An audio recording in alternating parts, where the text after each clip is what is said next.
ఖైరతాబాద్ మహాగణపతి శోభాయాత్రకు ఉత్సవ నిర్వాహకులు ఏర్పాట్లు చేస్తున్నారు. అందులో భాగంగా 70 అడుగుల సప్తముఖ మహాగణపతిని తరలించే భారీ ట్రక్ పనులు పూర్తవుతున్నాయి. మహాగణపతిని తరలించే భారీ ట్రక్ గురించి మరింత సమాచారాన్ని మా ప్రతినిధి నుమాన్ అందిస్తారు.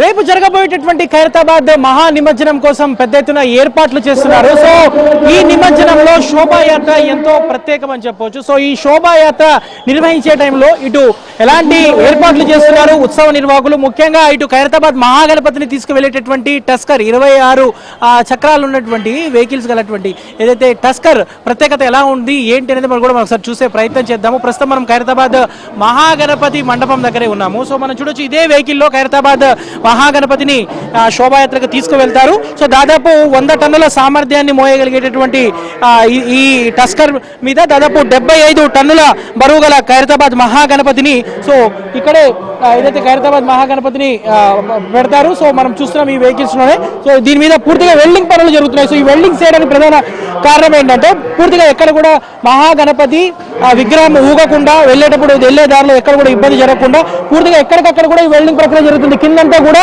వెల్డింగ్ ప్రతిదీ కూడా హుక్ పెట్టేసిన తర్వాత ఇక్కడ వెల్డింగ్ అనేది చేస్తూ ఉంటారు. సో ఈ వెల్డింగ్ ప్రక్రియ అంతా కూడా జరుగుతుంది.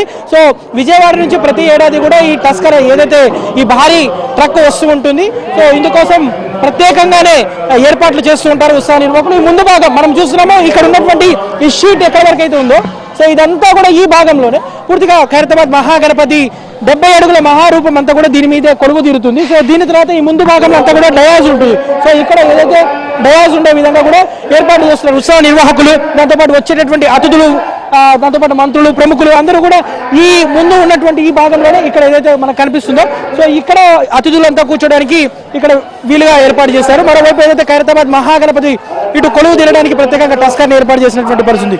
సో ప్రధానంగా మనం రూట్ మ్యాప్ చూసుకుంటే రేపు ఉదయం 6 గంటలకు ఖైరతాబాద్ మహాగణపతి శోభాయాత్ర ఏదైతే ఖైరతాబాద్ నుంచి ప్రారంభమైంది, ఖైరతాబాద్ నుంచి మొదలుకొని ఏదైతే సెన్సేషనల్ థియేటర్, రాజ్పూత్ హోటల్, దాంతోపాటు ఏదైతే ఏక్ మినార్ నుంచి తెలుగుతల్లి ఫ్లైఓవర్ నుంచి ఎన్టీఆర్ మార్గ గుండా క్రైన్ నెంబర్ 4 దగ్గరికి 1:30 చేరుకుంటుంది. సో 2 నుంచి 2:30 ప్రాంతంలో ఖైరతాబాద్ గణేశుడికి సంబంధించినటువంటి వెల్డింగ్ తొలగింపు ప్రక్రియ అంతా చేసి 3 గంటలకు ఖైరతాబాద్ మహాగణపతి నిమజ్జనాన్ని క్రైన్ నెంబర్ 4 దగ్గర చేసే విధంగా ఉత్సవ నిర్వాహకులు పెద్ద ఎత్తున ఏర్పాట్లు చేశారు. సో మరోవైపు ఏదైతే ఖైరతాబాద్ మహాగణపతిని ఇక్కడ కొలువు తీరడం, అక్కడ నుంచి శోభయాత్ర చేయడం ఒక ఎత్తు అయితే అక్కడ నిమజ్జన ప్రక్రియ చేయడంలో ప్రధానమైనది సో భారీ క్రైన్, సౌత్ ఇండియాలోనే ఏకైక క్రైన్, అది బెంగళూరు నుంచి వస్తుంది ప్రతి ఏడాది కూడా. సో క్రైన్ నెంబర్ 4 దగ్గర అక్కడ కూడా ప్రత్యేకంగా ఏర్పాట్లు చేశారు. So minute to minute route map కూడా ఇప్పటికే హైదరాబాద్ పోలీసులు కూడా ఖైరతాబాద్ గణేష్ నిమజ్జనానికి సంబంధించి ఏర్పాట్లను కూడా పూర్తి చేశారు.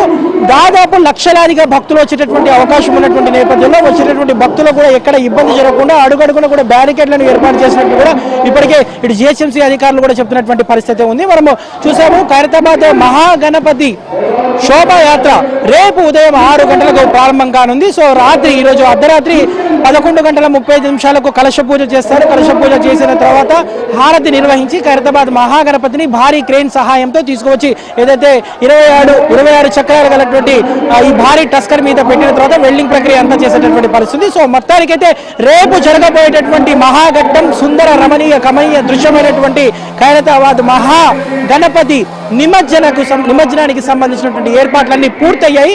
రేపు ఉదయాన్నే 6 గంటలకు ఈ శోభాయాత్ర ప్రారంభించే విధంగా కూడా ఉత్సవ నిర్వాహకులు పెద్ద ఎత్తున ఏర్పాట్లు చేశారని చెప్పొచ్చు. వీడియో జర్నలిస్ట్ శ్యామ్తో నుమాన్, ఆంధ్రజ్యోతి, హైదరాబాద్.